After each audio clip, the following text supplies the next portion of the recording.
Hi guys, welcome to the Man United Agenda. This is the post-match show, and it's not good.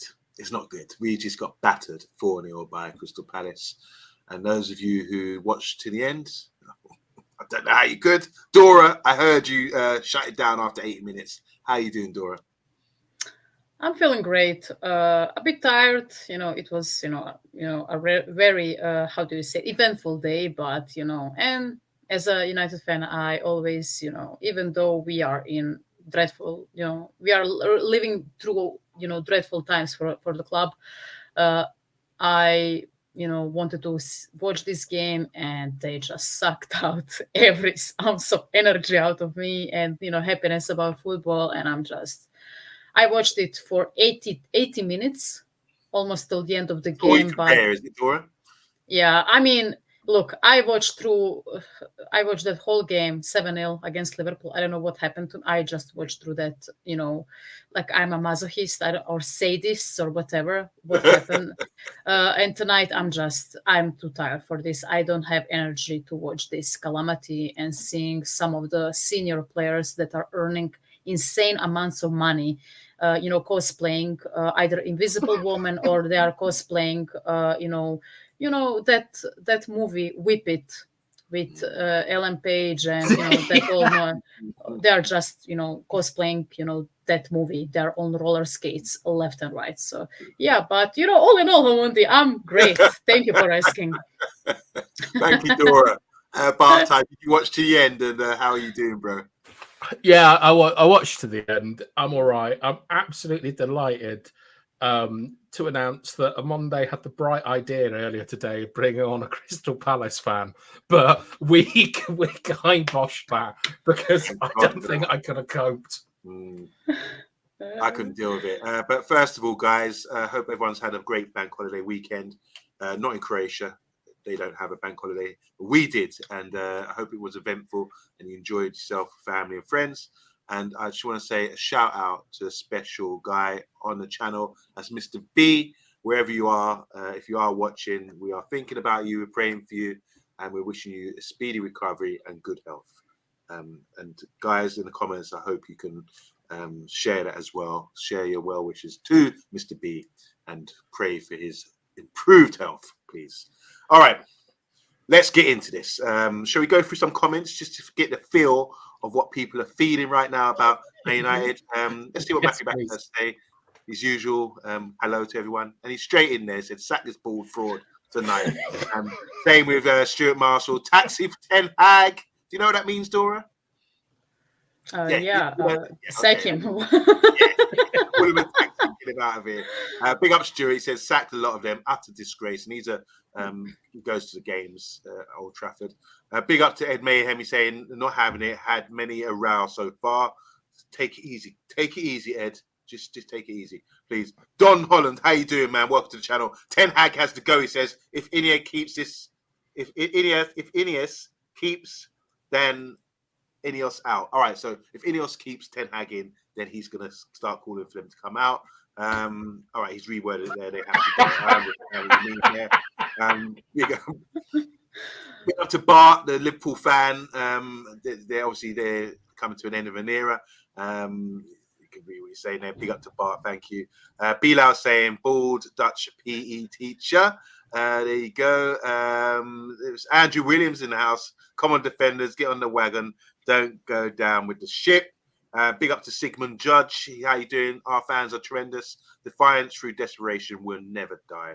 I don't want to know. I heard Crystal Palace fans saying we're so SHIT and all this kind of thing. Our fans drowned them out after that.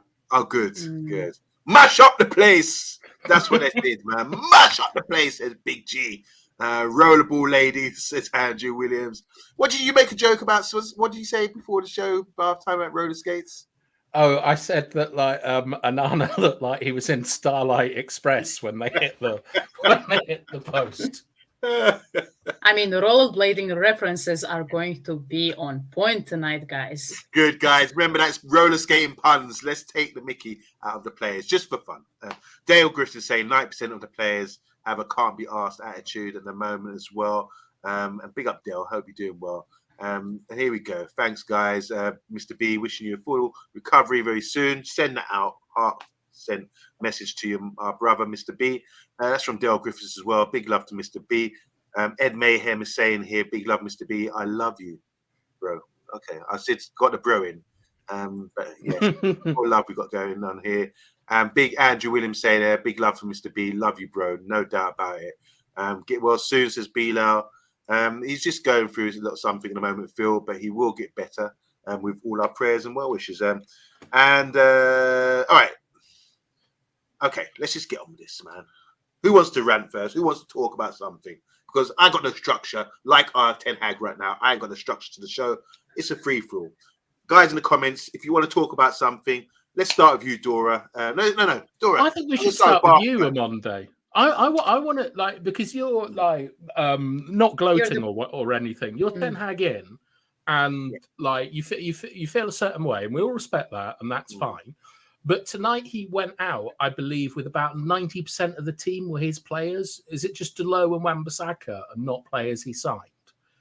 And I want you to sort of tell me like where the blame lies and all those kind of things. All right. Just look, obviously I'm sad about witnessing a game like that.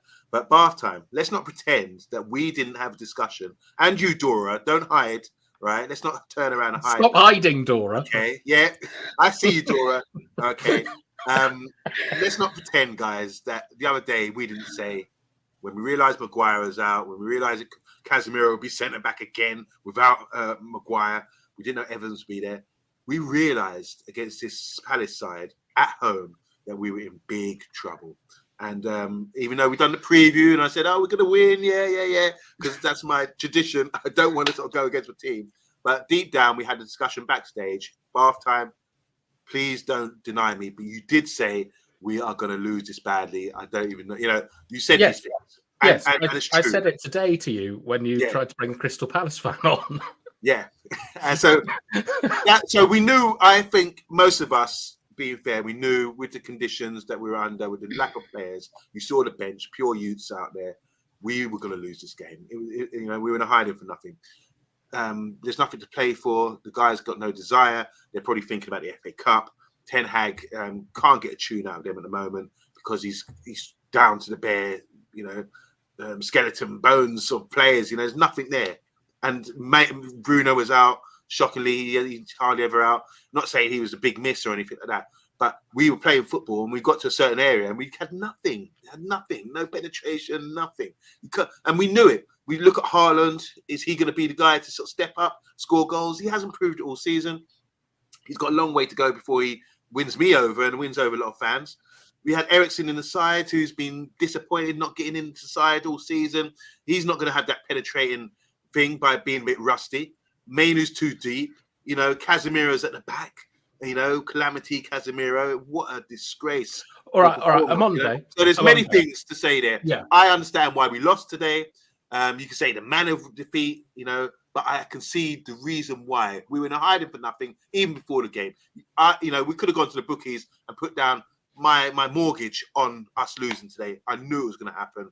I'm thinking more about Arsenal. If we got some players back at Old Trafford, that's when we have to make a statement, and the FA Cup final. This today was an embarrassing result, embarrassing performance. The players needed a slap in the mouth, and I would personally do it myself.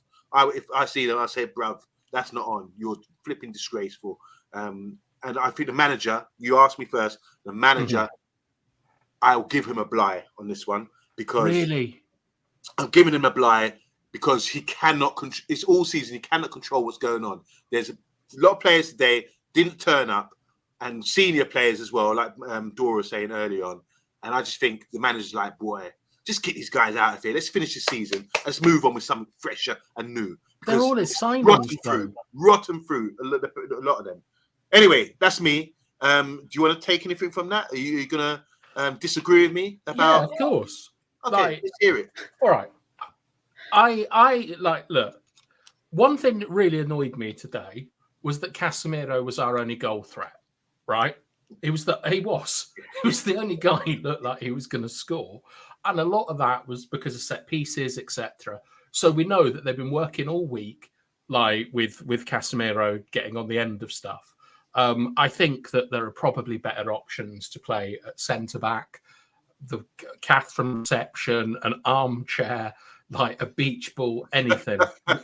Like Good one. Like an actual fridge would have been better there. But I think that the team was really, really poorly set up tonight. Like, I don't like. Obviously, there were a lot of sort of individual errors and things, but there was no real sort of like there was no like sort of. It wasn't really a football match, was it? It was just a bunch of people out on a pitch, all trying to do their own thing. And I think that is something that the manager can do. His job is to prepare the team, set it out the best way he can, and then leave. Well, I'll tell you. All right, I'll tell you one of the big problems that we had tonight from my point of view, and then Dora can get stuck in on more things she didn't like. But the second goal, where Johnny Evans got skinned by Mateta or whatever, we were unable to get out. Right, we were in jail for that entire game. We couldn't get out. We tried everything, and it just resorted to Casemiro booting it or Onana booting it.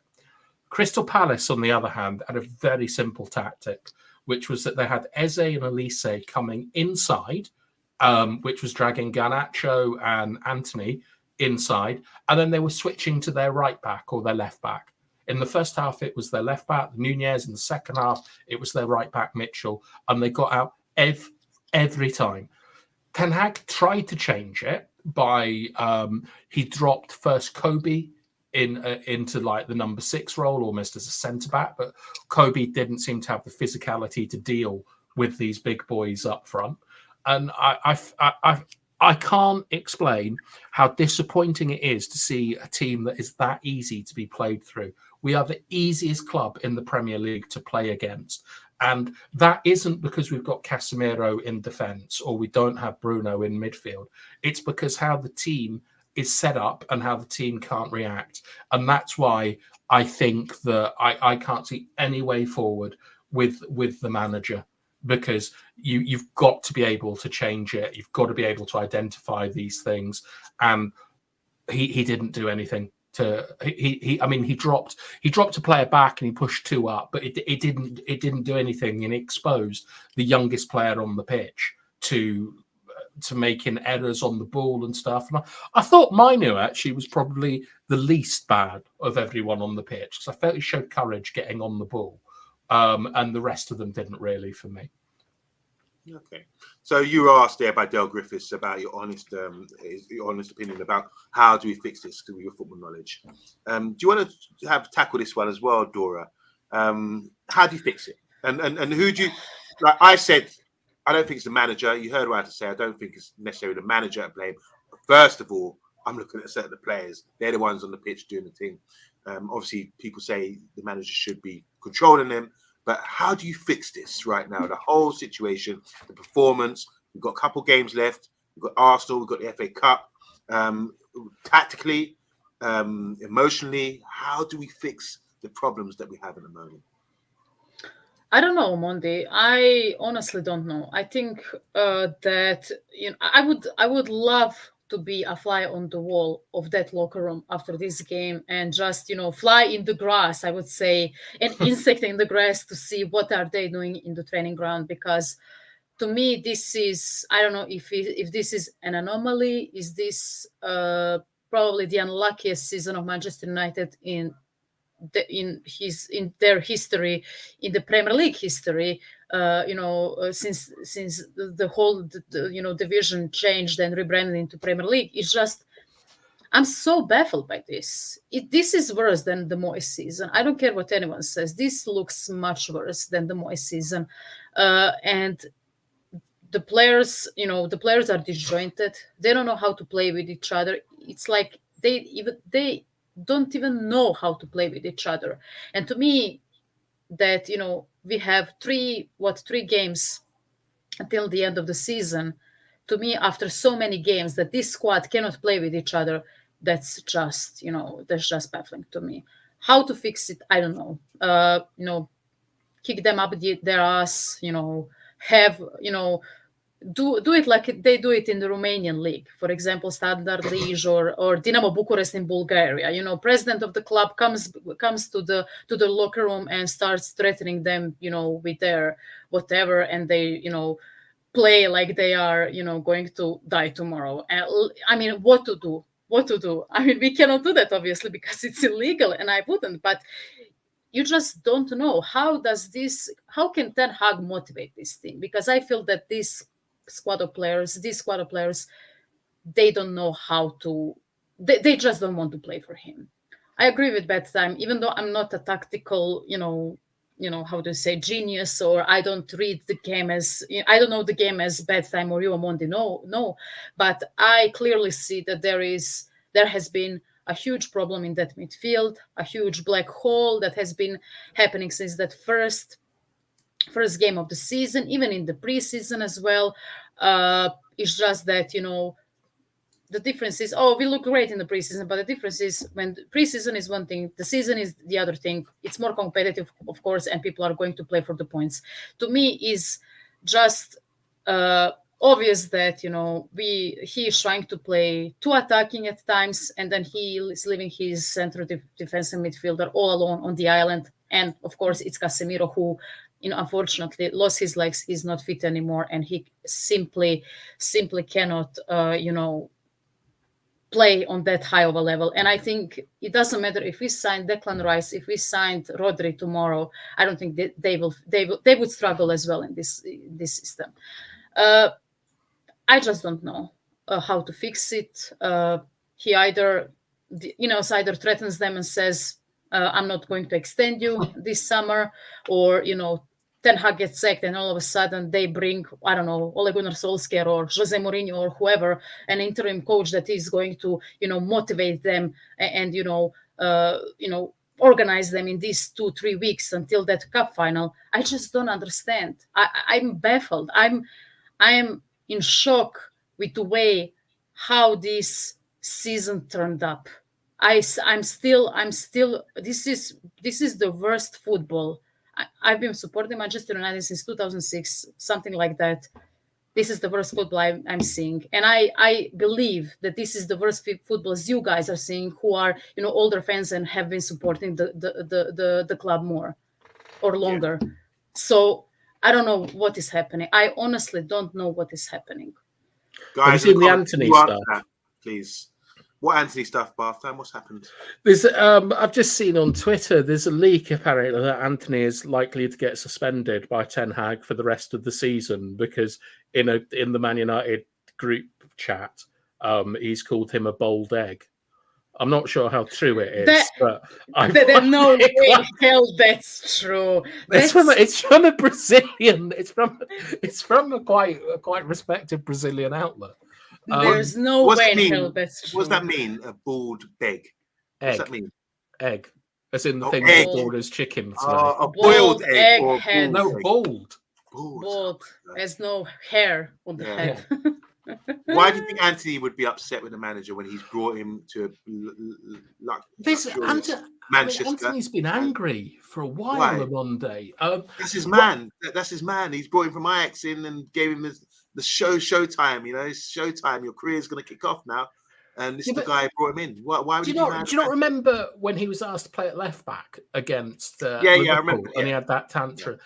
Even today, he had a tantrum coming off the pitch, shouting at Mount and things. Like he's shown a bad attitude in a lot of the games that he's played. In fact, all them forwards are annoying me. I hate the fact that Rasmus looks like he's about to burst into tears any moment during the match. I mean, I know we're going to go in on Casemiro and I suspect Onana, but I think Højlund's also got to have a big kick up the arse because that is he's playing like I don't even know if he'd get in a championship team the way he's playing at the moment. Indeed. Dreadful again. First of all, I'm going to put myself in parent mode. Bilal, Ed Mayhem, save that chat. go and get a WhatsApp group and save that chat for elsewhere. We're not here to talk about foolishness like that. So stop that. I don't want to see any more comments about that kind of foolishness. Andrew Williams saying it's not a loss on Monday, it's the way we lost, which is a good point. Dale Griffiths has obviously asked a question. We tried to tackle that one. What do you guys think in the comments? Ed Mayhem saying here, yes, Dora, a Monday bath time, no defense or play kids, same result, but people expect a result. Matthew Bassett saying this is what we said before, great minds, reminiscent of the end of Ollie's era. Remember at Watford, we were there. Me and Errol went to that game. And we lost badly at Watford. I think it was 4-1. You don't lose 4-0 to Crystal Palace, says Bilal. Andrew saying, Amondi, his job is to motivate and organise a team. Did that look like an organised, motivated team tonight? He's asked the question. No, it didn't. So you're right. Big G saying here, Percy, I think Ineos have already told the players who's in and out. They have down-tooled now. There's a massive cloud of uncertainty at the club. And I think this is what I was feeling about us for the last few weeks. They're not on it. They're not on it. And coming to Palace, these big boys. If anyone thinks we have a chance to win the FA Cup, they are in dreamland. Big G. Ed Mayhem saying Ineos has told no one nothing. There's not going to get a rod of 20 players. Talking about they've told people who's in there already. Big up to Andy Herbert, Arsenal fan. He said, your thoughts on Arsenal game coming up? Will United turn up? We'll probably win. Knowing the way things go. You know? No. Ed Mayhem saying Ineos are not going to get rid of 20 plus players, he said. Big up to Marvin, Dukes, Pezzy, or whatever you call yourself on here. Marvin, my friend from long time. We go way back. Tottenham fan as well. He's saying, they're saying on TalkSport that Ten Hag should get the sack to bring in Mourinho for the cup final. Yeah. Isn't it ironic? Because Mourinho got sacked just before their cup final at Spurs. Why can't people just expect Eric Ten Hag's tactics don't work in the Premier League? That's from Big G. Okay, so go. Andrew Williams saying, look, he has seen it all season and done nothing about it. I think talking about what you were saying, Dora, about the issues that we had in midfield and what Bath I'm saying tactically. Simon, how you doing, Simon Warner? Good evening, all. Hope you had a great bank holiday. This wasn't a match; it wasn't an embarrassment. Tyrone Williams, the brother of Andrew, saying another poor performance tonight. I'm not even surprised anymore. Why does Ten Hag keep picking Casemiro? These questions. Dora, while you were talking, Simon decided to say we should have had Dora's chickens playing tonight instead. I wanted to work for Ten Hag, says Tyrone, but we've lost too many games. He's finished, and that's something we were discussing. We haven't had a hope in hell of beating Arsenal, but if we do, then the title is definitely City's. I want to say hi to Saki Guna. Wow, he's saying here. I'm just looking at these comments here. Yeah, you guys have stopped that stupid chat in the. Yeah, thank you. Appreciate that. That's respect, Ed Mayhem. Thank you. You see me. I'm 6'5". I don't play, man. We played in midfield together. We're partners, so do not play with me when it comes to that. And last one from Andrew saying here, heard him criticize the 20-year-olds. Where's the criticism of Casemiro? Was that tonight? Wow. And permission to cuss. Yes. Okay, yeah. I'll give him permission. Time. What are we going to talk about? There's 56 in the. All right, let's start with Onana. Yes, no. What? Go on. All right. So there was obviously his musical moment when he got beaten by at his near post. It hit it, but I want to talk about the first and the second goal in particular. The first goal, Eze. All right, Casemiro slides in. Kobe's not powerful enough to keep up. The defense parts a little bit. Eze hits a shot that I don't know if that is a world-class shot because Elise. There was a player that everyone should know called Özil. And Özil used to be able to do the world's craziest pass where he banged it into the ground and it used to pop up. And he used to finish with it. And it's something I've tried to do and it's beyond me like that. And Elise did something similar. But I want to know, I think Onana's culpable for pretty much every goal and that they were pretty much, but certainly the first three were all savable, especially where I know Johnny Evans looks like a bit of a dickhead in the second goal, but Evans, he forces the guy out wide. Like, and it's not the worst bit of defending you'll ever see, because he pushes the guy out wide and then he gets beaten and then he beats Onana at the near post. And combined with that, Onana was bloody dreadful on the ball again tonight. It's just long balls and stuff. And how have we got a goalkeeper that was outrageous in the Champions League final a year ago? Like, almost playing central midfield. And now we have this in goal. What's going wrong? Dora, do you want to tackle this one? I don't know. Going wrong with Onana? He's just chicken arms, T-Rex arms. I don't know what to say. Like, his positioning was always sus to me since the beginning of the season. The way he stands in front of the goal whenever there is a player coming to him, and like that first. I understand that Olise, scored that great goal, first great goal. Of course, it was a mistake from the defense. I don't deny the fact that Onana this season has been like in a shooting range. Every single game he's getting 30 shots on his goal. However, and I don't expect him to have 30 saves. However, in this instance, first post, come on. Like, it wasn't even that hard. It's not like it was, for example, Mateta's goal was a rocket, right? It was a rocket. But this one, like, you should save it. Like, he is a 50 million goalkeeper who played in played in Italy, won the Italian league. He is a very experienced goalkeeper. He's not young. He is 27, 28 years old. He is a senior player. He should know this stuff. But a lot of the times this season, I saw his, suspicious, I would say, positioning on the goal line.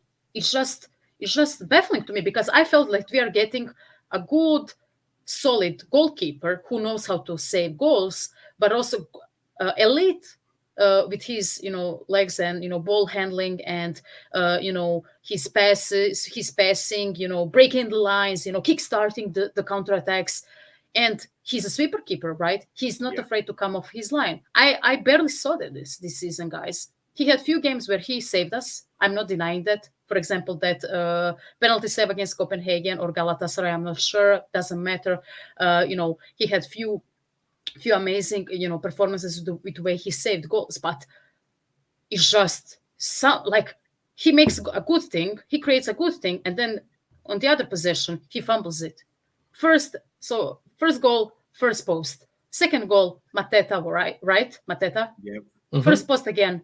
It was a rocket. But once again, you're on your first post.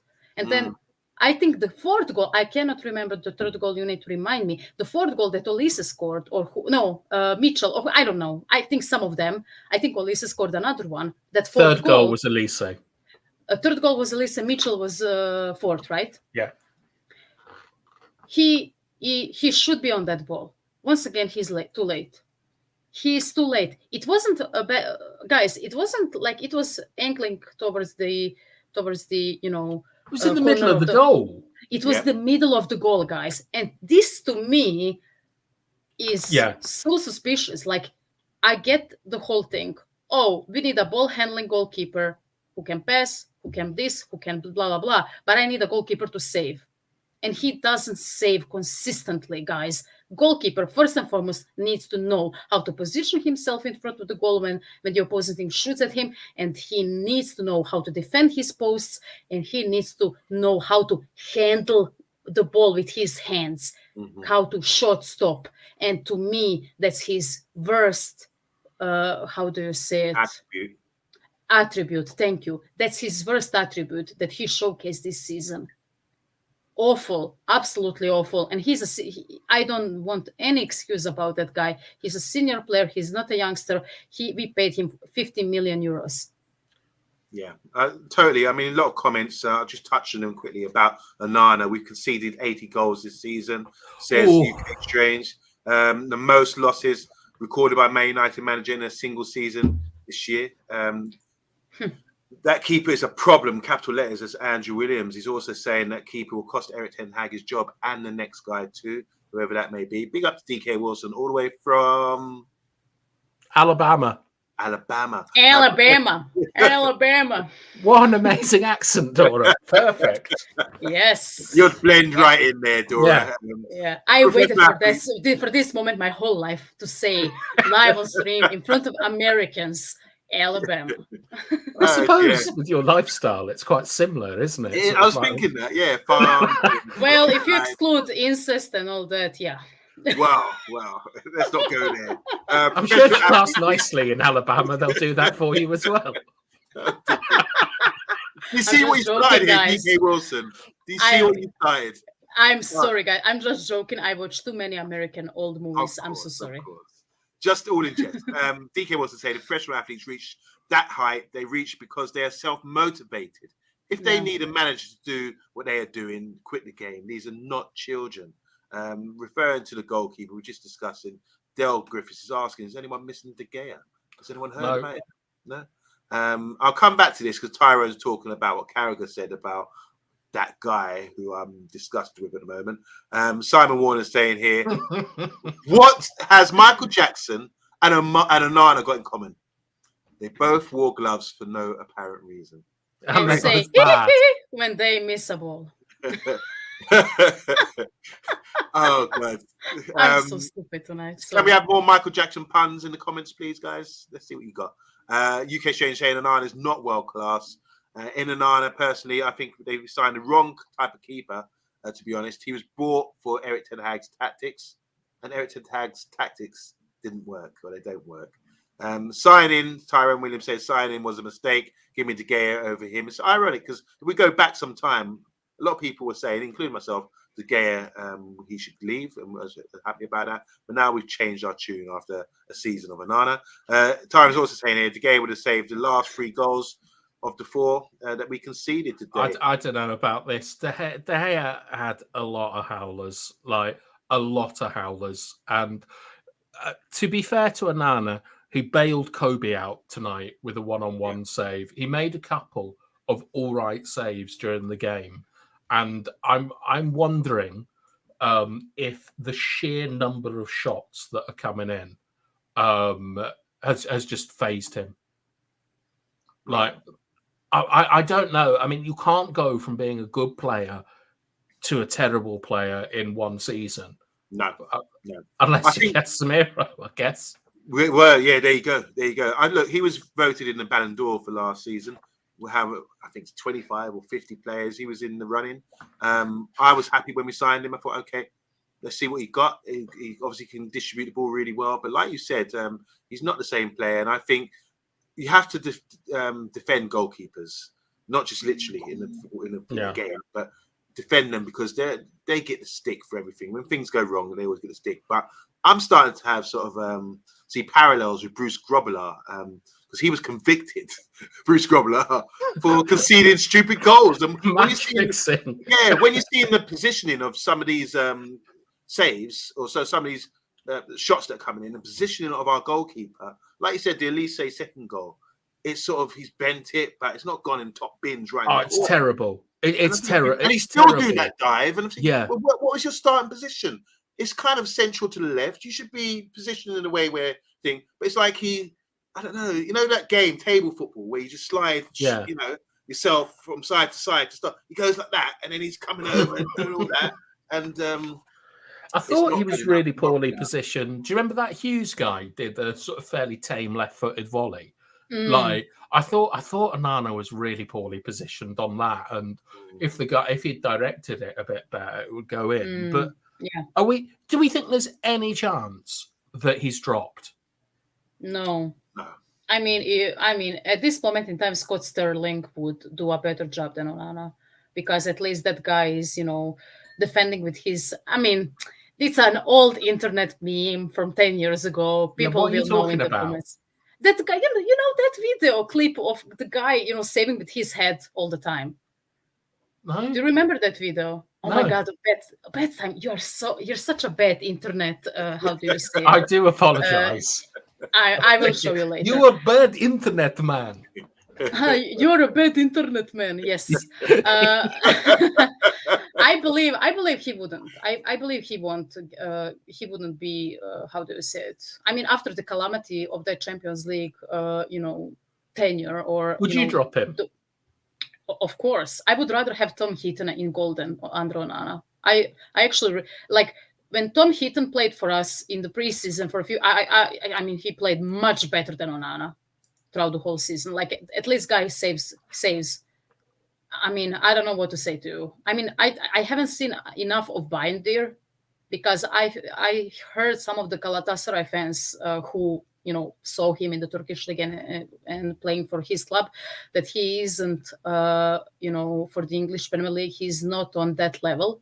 They never felt that he is this huge talent or whatever. I don't know why we strictly bought him because we couldn't get that Japanese guy that we were rumored to be connected with, Suzuki or whatever his name is.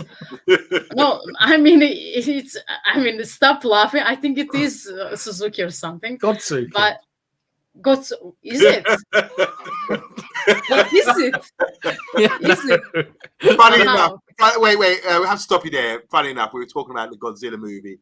Bartime it came on the Fire Stick earlier, and sorry, I shouldn't say that, but it came on. I wanted to watch this -0 Godzilla, and obviously when you say Godsuki, I get that. Sorry, Godsuki was my first pet, Dora.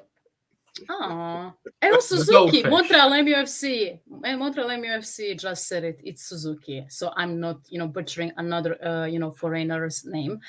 But yeah, I would drop it 100%. I don't think Bayindir got a chance that he deserved, in my opinion, after Onana's absolute shambles of the performances. I mean, remember of course, Onana like charting private planes and things to get back from AFCON? Yes. Like, yes. If only he had that level of commitment coming out for a cross. I mean, people stop naming every motorcycle car, Japanese motorcycle and car brand, please. But yeah, I mean, it was pathetic in my opinion. I think it really was pathetic. I just don't understand what did he do to deserve to stay that many games on that goal. Because if this was another time, and I know we are kind of becoming a history channel at this time, because that is the only thing that is, keeping us sane at this moment as Manchester United fans. But the guys like Pep, the guys like Sir Alex Ferguson, Jose Mourinho, they would drop them. Like Pep signed Claudio Bravo, and after 2-3 games, literally said, "Oh my God, I can do it. I can deal with it," and he got rid of him. It doesn't matter. He signed him. He was his guy in Barcelona. But after he saw what he can't do, for his team, he just said, "You know what? I'm buying another one." And that's a really good point, Dora. Do we add goalkeeper to like targets that we go for this summer? Do we have to go through all that again? We spent 50 million on a goalkeeper. I mean, yeah, but that's a convincing point. Is that like one of the key things we've seen from the two teams that have dominated the Premier League, in City in the last 10 years and United before that, is there was high churn with goalkeepers. Like they kept getting turned over until they found the one that worked and fitted the team. Yeah, that's true. I think Dora might be on something there, because we know Old Trafford eats goalkeepers. And I don't know if you remember, Amonde, that when we signed Onana, I might have dropped a Philip Schofield metaphor, which I won't repeat now. But I also said that 50 million could be a problem because Old Trafford eats goalkeepers. And even in was it against Lyon or Lille or someone where he got chipped in the first game? Like, I don't know if he's been the same since then. But I want to know, would you play him next match, Amonde? Like, what would you be thinking of doing? It's a tough one. Look, you got to balance it out. We have conceded lots of shots, and the percentage-wise is you eventually going to concede goals. But if you break it down like we just did, some of the positioning for his goals, and all season, like Dora said, we call it near post. Dora, you said the front post? First post. First post. Sorry, we say prva i druga. Prva and druga. First and Druga second is the one. back post, huh? Yeah, back Okay, post. so we say near post. Druga's what Dora goes to Bosnia for. I had some communication Shut issues up. playing Sunday football yesterday, and Yeah? I had communications at Sunday football yesterday, and I was having to tell people at a corner set piece I was on the pitch where to be. So I'm for now just to confuse him even more. I'm going to say first post and Druga post. I don't know.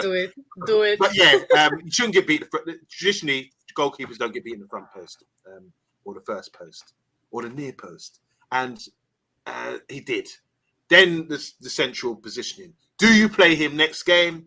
I say yes, because I've seen him come back and show defiance. He's got a presence about him where he's always got his chest out. When I see his chest swelling in, then I'm going to say you're done. But until now, he's got his chest out. He still wants to act confident, and every interview is going to be confident. I just think just continue playing. We come to the end of the season. Don't bother. Why are you going to play a rusty old guy who hasn't even played? He's only playing training games, the Turkish dude. You're going to bring him in, and then we lose again. And you can say, oh, look, he's terrible too. Ten Hag's going to be desperate on Monday. And I don't know. I know. He's seen this coming a long time now. And he can excuse himself by saying, look, we played good football. We don't play good football. Well, I know we don't, but this he says in the press conferences. He has to justify something. He's going to talk about the injuries and all this kind of thing. I think the way we are, where we're at the moment, the goalkeeper is probably thinking, man, this is bad. But he's getting shown up himself, and he should be doing everything to sort of fix up his positioning. It's really bad. Just on the flip side, I think when you look at Crystal Palace's goalkeeper, he was on our books not too long ago. Is he better than Onana Henderson? I remember I was arguing between him and De Gea. They were going back and forth, and it got to the point when Henderson was above De Gea. He was playing Premiership games, and De Gea was playing the Europa League games. So he beat him to that, and then he got sick pre-season, and De Gea came in again, and then he was out of the club forever. So it's like goalkeepers is just hard to find. I remember the gap between Schmeichel and Van der Sar. We had Bosnich and Barthez, Tayyip, and Van Gaal or something. Not Van Gaal. Okay. Van der Hau, and a few others. Andy Gorham. Oh yeah, of course. Andy Gorham came in for a period as well. So yeah, it is an issue, and you can see the guys in the comments. I can see you guys typing in. That is an issue, but I just want to get the season over and done with, and work with what we've got at the moment. And I think I would stick with the goalkeeper just for now. I want to say hi to Fours, not as in hammer Fours. It's with an F, Fours. He says, first game I've watched without changing facial reaction or moving in my seat for 95 minutes. Just pure despair. Let's enjoy the summer. Next season can only get better. No doubt about it. Montreal is saying here, I know Bionde played only one game, but what I like the most about it is that he looked a lot calmer than Onana's ever been. Anyone will tell you that they prefer a calm goalkeeper in sports. Van der Sar was epitome of being a calm in goal. And Andrew Williams saying here, so it's Joe Glazer's fault. That's why we play with a black hole in midfield, in the middle of the midfield, and couldn't be bothered tonight. He's asking the question again. Simon Warner saying here, even if we had two goalkeepers in goal, we still wouldn't win tonight. Yeah, it's bad. Oh, here we go. So front stick, back stick, we say. And let's just try and cheer ourselves up. Why did the Japanese puns come in? Is that to do with Godzilla or the... Yeah. Is that Godzilla thing? All right. But we asked for Michael Jackson puns. Tonight's game definitely wasn't a thriller, says Simon Warner. That's bad. That's bad. Even worse. Yes. All right. Don't. Grassroots saying, glad to see you all laughing and in good spirits. Yeah, we have to try it. And UK Strange is so disappointed. Saying, Onana can just beat it. Just beat it. That's a really obviously good we had all Japanese models of cars come in. Ducatis, Yamahas. It's because of that guy's name, Suzuki. Yeah. I need to check it out. UK Strange saying Onana's playing like a stranger in Moscow. Anyway, he's history. Go to. We'll be back tomorrow. Now, anyway, Dale Griffiths is saying here, I'll be honest, in my lifetime, United have only had 3 good goalkeepers. That'd be Schmeichel, Van der Sar, and De Gea. John O'Shea. Or Rio. Yeah. Rio going goal. I've got a question for you, Amondo. Yeah. You were talking about the character of Onana, how, you know, he's confident, he takes responsibility and stuff. Mm. How much did we miss Bruno Fernandes tonight as a sort of unifying, as even as a sort of totem, a talisman to look to? He was, well, for starters, the captain armband was given to Casemiro, and that's not a captain's performance. That, I mean, when someone performs that bad, it's usually the captain in the change room would string him up. But I think Onana, He's going to have to pump himself. Casemiro should be looking at the man in the mirror and saying, "You need to make that change." Or nice on the bench, they should have saying, "We need to make that change." But Bruno missing today. He's usually captain. I think in the final third, he gives us something. I heard on the radio, the guys before the show were saying, well, Bruno's out, but can Mount fill his boots? And they were questioning it as if to say, well, Mount's an international. He played in Champions League final, provided great assists. He's a young player. And they're questioning, is he better than Bruno? When Bruno's the guy who's always getting pelters. So when we miss him, it's like you miss him when he's gone. I think when Bruno's not there, as much as he gets on our nerves, not me personally, but I always hear some negativity about Bruno, don't we, Dora? Mount couldn't fill his boots, and he doesn't fill his boots. He was a big miss in the final third, where at least we create something. Tonight, there was Nout taken out, and I think it's really bad. Mount and Bruno, compare the two. Dora. So first of all, they're not the same type of players. I think what Bruno does is, you know, he's very confident in his play. He's, you know, he demands the ball. He wants the ball at his feet, and he wants to, you know, send it to the first open wing and, you know, stretch the play and try to find open space and, you know, send those assists and try to find places where he can score the goal. Mount doesn't demand the ball that much. I don't know if that was the case with Chelsea. If I remember correctly, he had some, he had some possession at his feet, but I think his best part of his game was always, you know, looking for the channels and, you know, running into space and, you know, providing that, you know, those key passes to the attackers, to the wingers, and, you know, be that, how do you say it, nuisance to the opposing team. Of course, he has a great shot in him, and, you know, he is, you know, he has, you know, he always has energy and brings that energy to the team. I felt that, you know, I don't know why Ten Hag bought him, in all honesty, and I feel bad for the guy. I mean, he came in, he got paid, he got number 7, which is a calamity that I will, you know, I still don't, I can't believe that happened, because, you know, we want to sell the shirts. There is no other reason but that.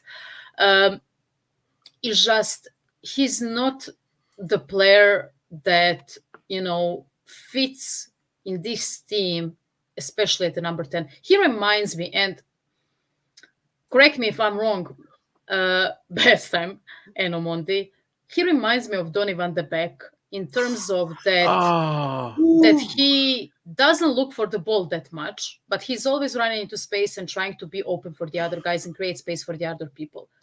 And it sounds harsh. I believe that Mount is a better player. I believe that, you know, if he, you know, gets in the good starting 11 and, you know, gets, you know, finds a role in the team, he will be much better. And we will, you know, maybe see that Chelsea Mount, that was a player of the year for them that season when they, you know, won the Champions League and all that. But to me, it looked today like he was Donny van de Beek 2.0, because he doesn't demand the ball that much. And of course, when you have Eriksen, who unfortunately cannot, you know, create anything, and Kobe, who is too deep, and, you know, he needs to, wrestle with you know, the opposing defenders in, you know, Albino, Draco Malfoy, and the other guy.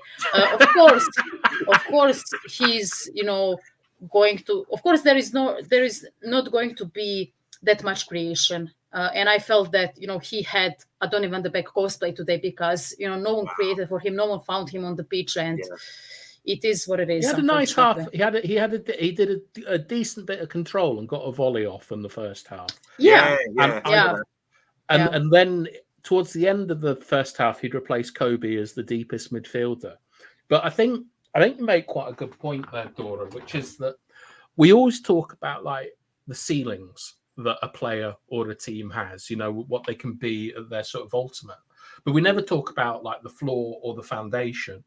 And one of the big problems that I had tonight is that team is nowhere near powerful or strong enough. Yes.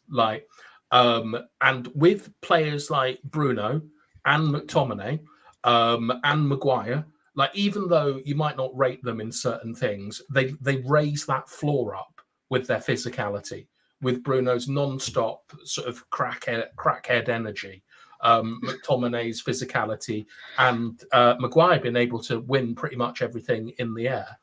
And just before we conceded the second goal, Anthony, Mount and Kobe were all trying to combine with each other. And Will Hughes, who is the albino Draco Malfoy, and that's a brilliant one, Lord Dora, man. You guys, go on. Sorry. Yeah. Well, they were just smashing them. Like they were just smashing them about because there's too many lightweight physical players in our team, like Eriksen. Like, actually, like, bizarre to say, but Casemiro is now physically lightweight because he's too heavyweight. And he's getting caught on the ball because of that lack of pace. And I think that anyone watching that team tonight from a sort of like, where can we improve? We have to raise the physicality of that team up because we've seen Brentford, Bournemouth, Fulham, Newcastle, like we've seen them bully us because we can't compete at that level of physicality yet because our physical floor is too low. And this is my concern with Mason Mount is I think he's a really good player, but there's two things that need to happen. One is we need to find his role in the team, which is that wide, is that central, where's he going to play? Yeah. And the other thing is you can't have Bruno, Mount, Kobe, stuff like that. We need more physical players in the team. And like even tonight, I was looking at Aaron Wan-Bissaka, who up until a couple of months ago, I think everyone would say is the best 1v1 defender in the world at slide tackling and stuff. He was dreadful again tonight, and he's lost a lot of his sort of 1v1 defensive prowess. Dalot was like struggling. He got bullied on the fourth goal, where like Anderson or whatever came around the back of him. Like the team are not physically strong enough, and I really worry about Mount because I'm not sure that like I think he might be one of the ones that goes if Ten Hag is replaced because we need physical men in there. What do you think, Dora? Well, let's segue to the Aaron Wan-Bissaka thing because he played like he was on a Segway. I mean, in all honesty, I just want him gone. I wanted him gone 2-3 seasons ago. Like, all due respect to the guy, he made it.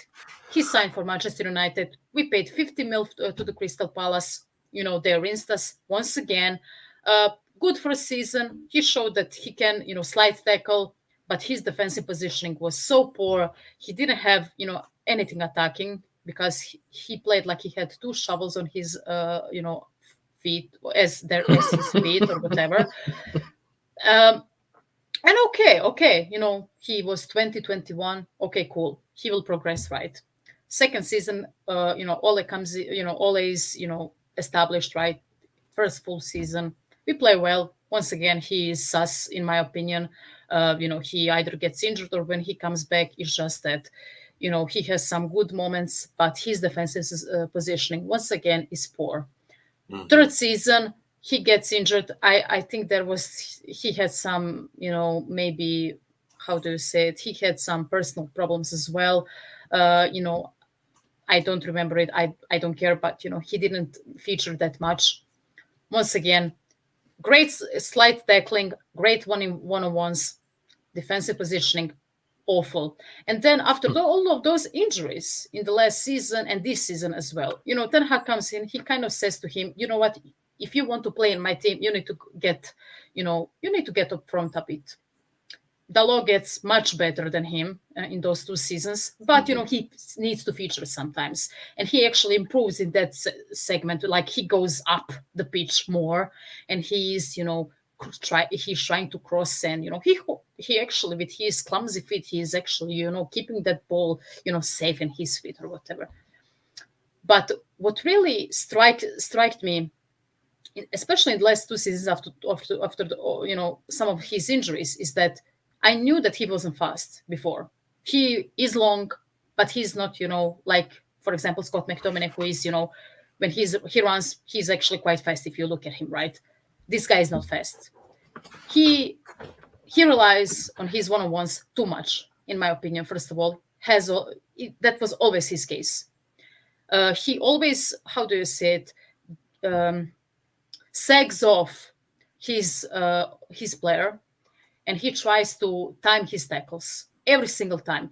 He's not looking at the how do you say it, offside trap or defensive line. He's not looking at his maybe some kind of a runner or whatever. He just slide tackles. Tonight, what I saw tonight, first of all, he's like for a professional athlete, a Premier League fullback, he's as slow as a snail. Another tractor, if I'm going full Slav here, another tractor. John Deere Ferguson, I don't know, not even that, Chinese labeled one. He sags off of the players too much once again, but he cannot slide tackle because these guys that he's playing against are physically better. Olise, Eze, whoever, right? And then he's too slow. He looks like he doesn't bother. He looks like this season is done. And to me, that, like, I've been done with him for 2 seasons now. I saw some improvements in his attack, when Ten Hag came in, but that's all about it. Since 2019 or 18, when we signed him and Harry Maguire, he hasn't improved one bit. Wow. People blamed Ole, people blamed coaches, people blamed Ole, people blamed Ragnick, people blame now Ten Hag. I don't think this guy is coachable, in all honesty, because I don't know how he is, playing at this tier of football at times. It looks that bad. And he came home tonight, Dora. Like he came back to the Palace. Exactly. And him performance. Yes, and him and Luke Shaw can, take their hands together, hold their hands together, and just go away from Old Trafford. Two homegrown players, Dora. I know, but something needs to give, like, promote then the youngsters, promote or find someone else. We could have had Kieran Trippier 2 seasons ago, but no, we have Aaron Wan-Bissaka. I don't know what people see in this guy. I'm not saying if we are going to compare him to Dalot improved this season. Yeah, he's not perfect, but he's not perfect. He still has his flaws, but he's much better. He at least showed some kind of development in the last few years. Aaron Wan-Bissaka is not even regressed. He hasn't even regressed. He's the same player that he was when we signed him in 2018 or 2019, whatever. It's just that his fitness is worse than then because he had, some injuries, and that's all. He hasn't progressed in any He doesn't have any tactical prowess. He doesn't have the defensive positioning. And you know what? At this moment in time, he is 25, 26, 27. He's not coachable. Just get rid. Wow. So the lady in my life, Dora, Michael Jackson pun, is saying she's had enough. Okay, and does anyone remember the time? When we used to have good fullbacks? Dennis Irwin, Evra. Remember the time? Gary Neville, Michael Jackson again. So we talked about Mount, and we talked about Bruno missing and whether Mount could fill his boots. And we talked about Casemiro in defense. You never went in on Casemiro, though, and I can see you seething with him. Like Carragher's I started the show. I did. I don't even want to talk about him, to be honest. Do you think he should play again for Manchester United? No. I don't think he should retire. In all honesty, you can say, look, he's not should retire. You can say he's not centre back, but I would say with Bruno before the FA Cup and Arsenal, I would say with Mount or Bruno being injured and Mount coming in and then missing Harry Maguire, I'd say Harry Maguire and Bruno, I want you back. Another Mike Jackson fan. Sorry. Great. That's amazing. You left me too much time to think about it. But yeah, Casemiro is whack, completely whack. You can't excuse it. If you're a great player, so-called best DM or whatever. I was even saying, yeah, look at his credentials when he came to the club. And he showed me last season, even though he made a few mistakes, he got suspended twice, remember? He showed me that he can get up and score headers, cut final, he like clutch at the end of games, getting up there and showing that character. I thought, all right, he's got a bit of character left in him. I don't believe that anymore. I have to sort of change my mind about him, because how can you be a man who plays football at the highest level Brazil and you can't captain. even, and you're getting slow or whatever, and you think you can't even sit in centre back? Roy Keane sat down and sat in centre back and played there and passed the ball and strolled and read the game and controlled the game. He's diving in. He's getting moved up like a rag doll out there by players, you know. I think they're taking the mickey out of him. Imagine that, taking the mickey out of someone with all these medals, you know. He can't turn around and say, I've got 5 Champions League medals or whatever. It means nothing. Get off me. He's getting manhandled. It's embarrassing. And the way he just goes to ground, and there's one, he tried to run it off the pitch, and the guy just, give me that. Get out of here. Yeah. I remember that. It was in the first half. Embarrassing. And like, even Kobe, who's like 11, 12 years younger than him, must be looking at him thinking, you're a damn arse. Kobe started to slide as well, which is worrying me. Oh God, you don't want that to rub off. Seriously, he's got to go this season. We cannot afford to go another season with someone on that wage and having to play a guy like that. There's a lot of guys in the Premier League. Like when we pre-game, we talked about this guy, left-foot guy in midfield for Wharton and whatever his name is. He's youngster. He's come from the Championship. He's cool, calm, collected, and he's passing the ball nicely for Crystal Palace. Casemiro was absolutely trash today, and I don't usually like to get on players' back. He's better than me. Let's just stand there. He's much better than me. He's a professional. He's done so much. But for the level, you are doing yourself a disservice, and you're becoming a bit of a joke, to be honest. Because some of the stuff you're doing, if you've done it, like a few years ago, one of my favorite players, Harry Maguire, people, you go on YouTube, Calamity, there'd be like a 5-minute long video of all the calamities that Harry Maguire was doing. It's like, oh my gosh, do you need this, bro? You could do that in 2 seasons with Casemiro. All the slide tackles where he's missed out, all the times he's been passed and he's trying to jog back. Oh, it's embarrassing. You could do a whole 5-minute video on YouTube on him of all the mistakes he made. So for me, it's not good enough. I don't even want to cuss, because who are we to cuss professional football? Is it a worry though, Amonde, that he genuinely was the only goal threat that we had tonight? Bruno's missing. Look, you got to look at our guy that's forward. He was getting Rasmus. He was getting munched up. He had nothing to offer. He's dreadful. American centre back. You got Anderson strolling out there. No problem. Let's just read him. Bob, get off. Let's pass. Nothing. Mitchell. I remember Mitchell. Is that Mr. B's friend? Who? Like he knows the mum. Doesn't he know Mitchell's mum? Yeah. So Mitchell's, I think, originally from our end in West London. Mr. B knows him. I think knows his family. Thing, but you can see he's strong, and that corners and all that. You can see it. This is what got me. Where I thought, Rasmus, man, you're pum pum. Excuse me, I'm the thing, but there was Mateta. He's got a lot of confidence right now. Oh, when he was just slapping him, pushing him, just like, and you know when it's just like when you're in a set piece like that, you want to show. That's when you stand there and hold yourself strong. And so if they try all that, you'll rock. They touch you, you'll rock. Ivan Drago. And I get tired more. Like when I'm playing football, I get more tired proving to someone at set piece that I can put my elbow on you, put my arm there, and you can't move. You stay there, bam, you know, and hold someone there. Mateta done that today to Rasmus, and I thought, Rasmus, don't have that, bruv. Show him that you're somebody.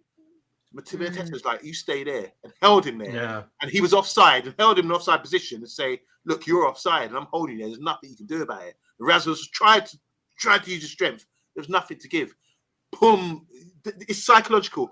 You're whack, bruv. You need to come better than that. And I'm talking like Rago now because I'm getting upset. But you need to remember his dive as well in the first half. I don't recall. Tell me about I recall it perfectly. Sorry, before you do, big up to Eagle Eye Football Channel. They're the Crystal Palace channel.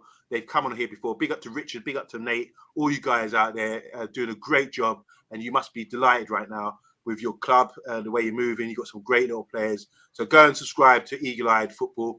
And this is Nate as well, come to rub it in. So it's all good. I've just realised something as well. Go on.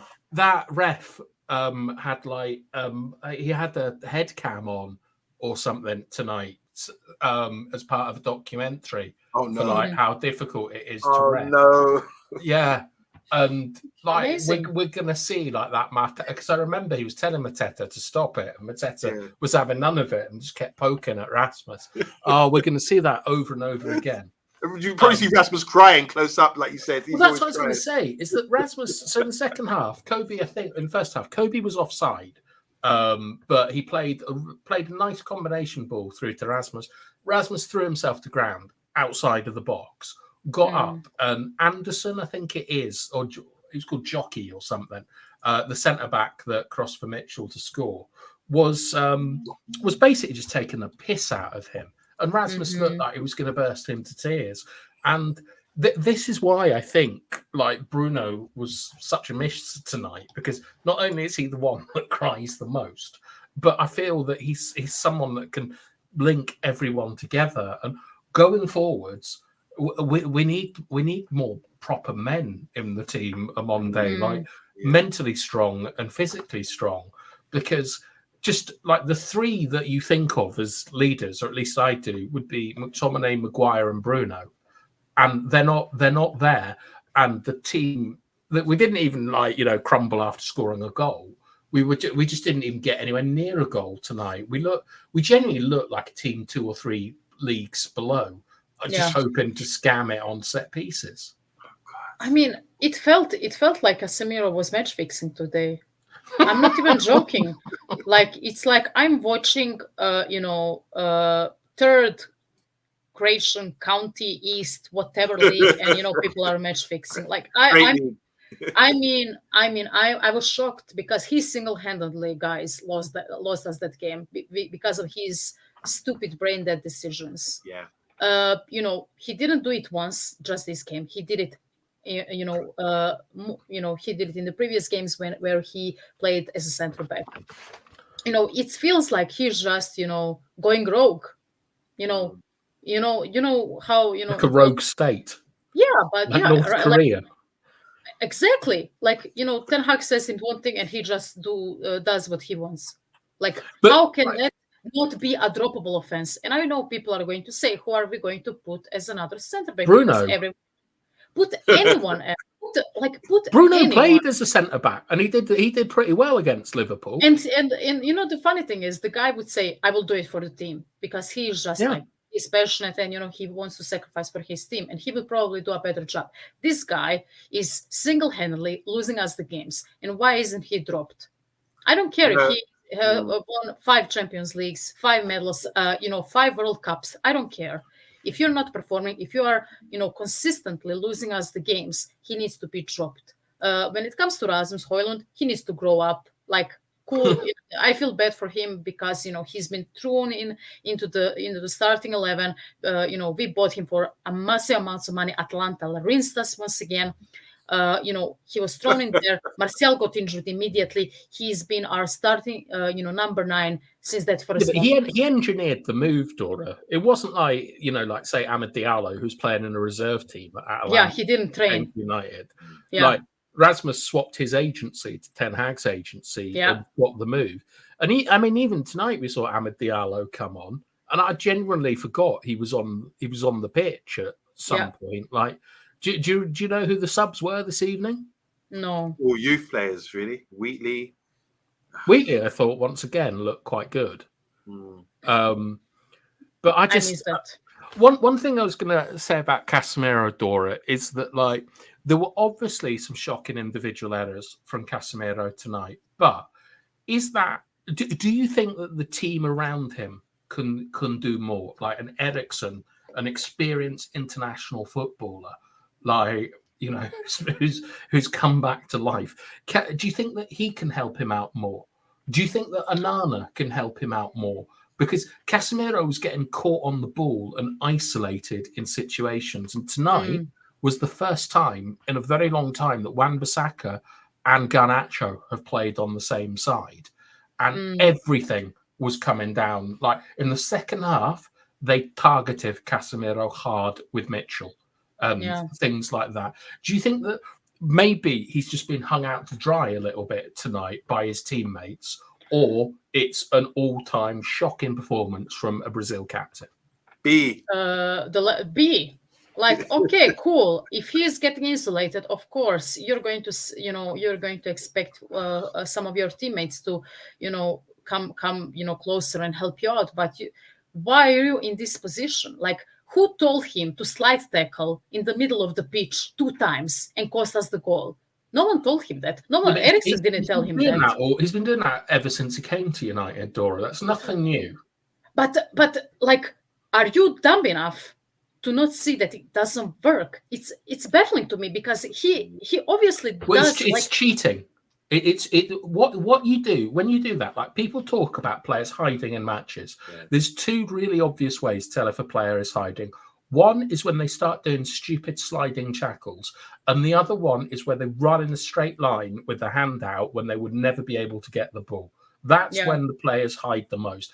And Casemiro, since he came to this football club, has always hidden in matches by sliding, because what it does is it takes you out of the game. Yeah. And, if you win it, brilliant. It looks good. But, teams are set up to win the ball in a certain way, and no training is ever involved winning the ball with a slide tackle to go on the attack.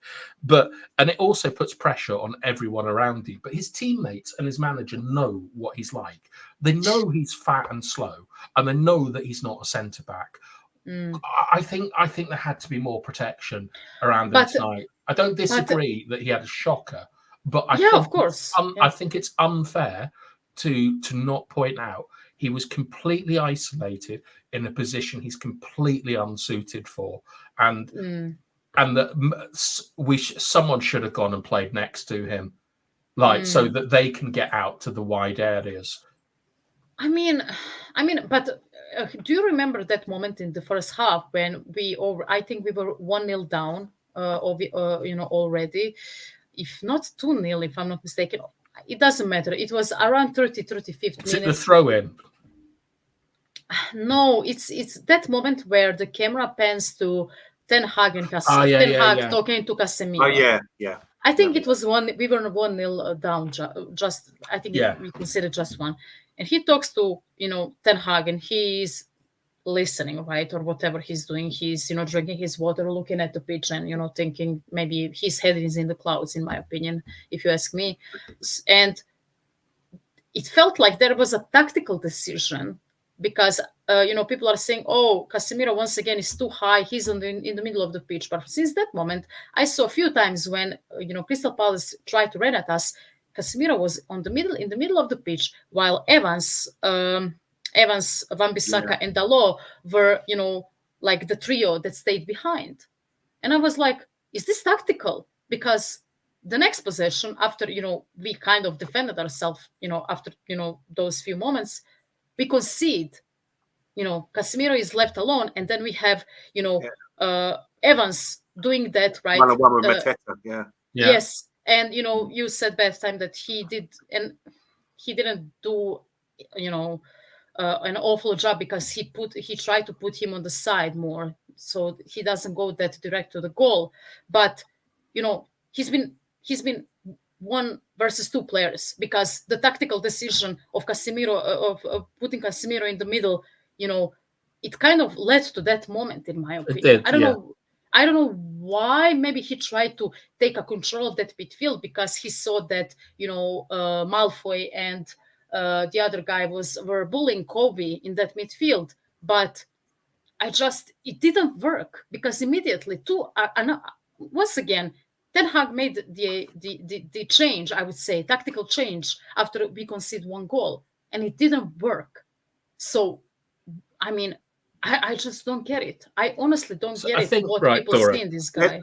I think what he was saying to him is that we've seen a lot from Ten Hag, that he likes his centre halves, for some reason, to get ahead of the ball out in wide areas when we're in possession. And he was making that kind of rotation movement, like, sort of like a washing machine spinny thing. I'm doing it at home now. If you could do it on Monday, that would be helpful as a visual aid. Yeah. Thank you. Oh, I'm now trying to think of Japanese dishwashers. Zanussi.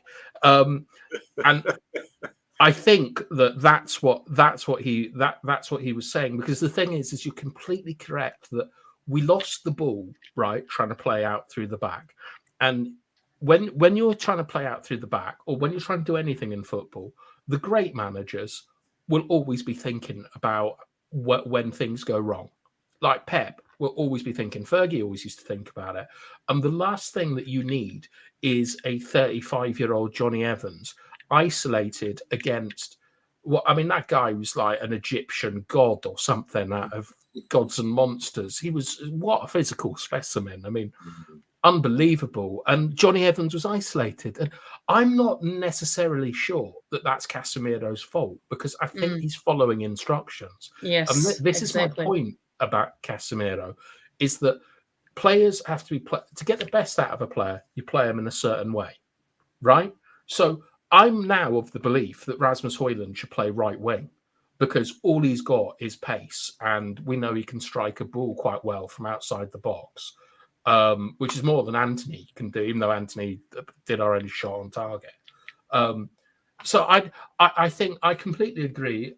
I think that Casemiro has already booked Saudi Arabia or the MLS or wherever he's going and stuff like that. But I actually felt sorry for him tonight, watching him out there, because I felt that he didn't hide from the ball, and he tried to do stuff.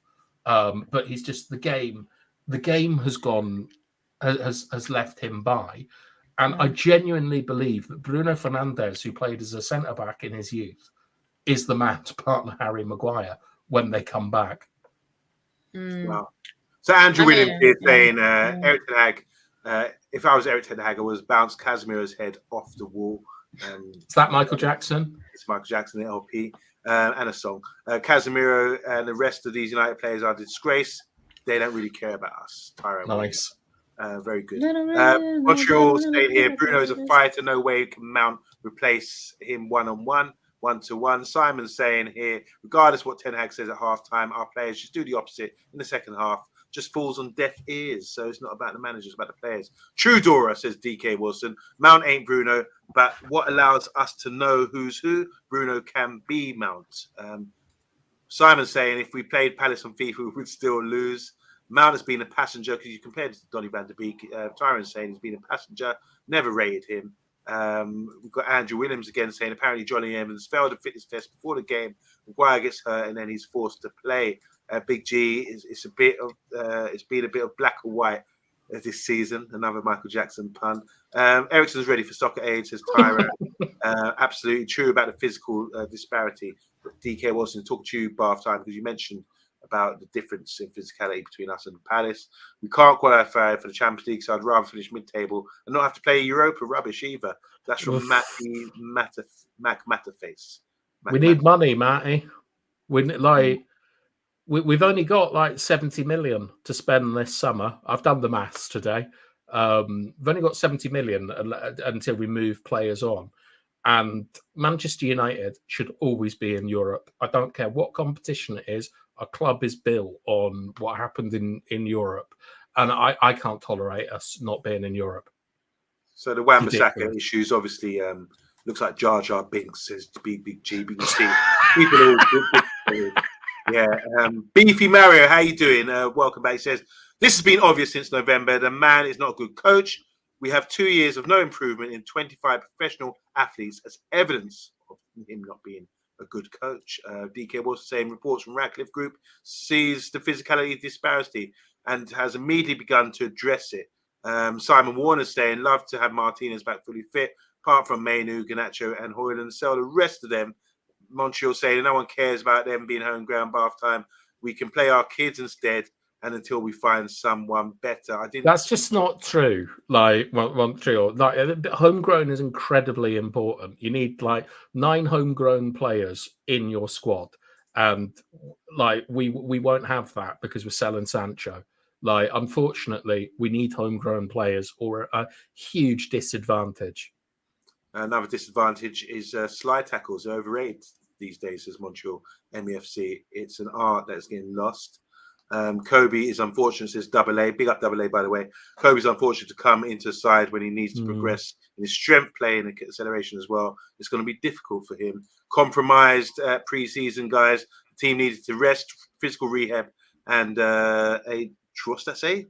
Truncated pre-season to emphasize physical gains. United was forced to do exactly the opposite due to commitments. ABC sort of stuff, to be honest, says Big G. He finds that funny, as obviously we're on Michael Jackson puns. And I didn't really touch on any other comments here or mark them out. But big up, guys, everyone who's commenting in. I know it's late. I know we're disappointed, but we're trying to be light-hearted about it. I want to say hi to Jale, who's just come in. He's saying refreshing to see some smiles. Good evening. Balto has taken me for a walk after the game. Is that your dog, Balto? Yes. You had him on. He was featured in the. No, that was Jeff's dog.